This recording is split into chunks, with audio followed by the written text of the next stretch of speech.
अमरावती जिल्ह्यातल्या परतवाडा ते बैतूल महामार्गावर असलेल्या श्री क्षेत्र बहिरम या यात्रेची सुरुवात 20 डिसेंबर 2024 पासून झालेली आहे.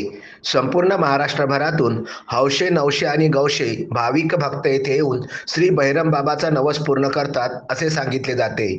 या ठिकाणी दर बुधवारी, शुक्रवारी आणि रविवारी या तीनही दिवशी विशेष गर्दी बघायला मिळते. विशेष करून श्री बहिरम बाबाला आलू वांग्याची भाजी, रोडगे आणि गूळ यांचा नैवेद्य दाखविला जातो.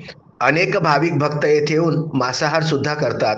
बहिरम येथील मटण सुप्रसिद्ध आहे. हिवाळ्यामध्ये मटण व भाकरीवर ताव मारणारे यांची सुद्धा या ठिकाणी विशेष गर्दी असते. 20 डिसेंबर ते 30 जानेवारीपर्यंत ही यात्रा चालणार आहे. या यात्रेमध्ये गृहोपयोगी वेगवेगळ्या वस्तू विशेष करून मिळतात.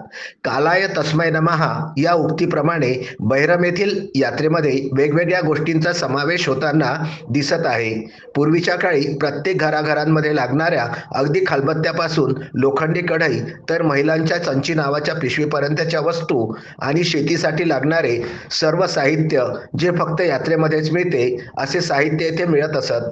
मात्र कालांतराने या वस्तूंमध्ये आज बदल झालेला बघायला मिळत आहे. ही यात्रा संपूर्ण महाराष्ट्रामध्ये बहिरमची यात्रा या नावाने प्रसिद्ध आहे. 20 डिसेंबर ते 30 जानेवारीच्या दरम्यान ही यात्रा राहणार आहे आणि दर रविवारी येथे भाविकांची अलोट गर्दी असते. रविवार, शुक्रवार आणि बुधवार हे 3 दिवस अलोट गर्दीचे असतात. या अनुषंगाने विदर्भ न्यूजची टीम येऊन पोहोचलेली आहे श्री क्षेत्र बहिरम येथे. Vidarbha news network, Amravati.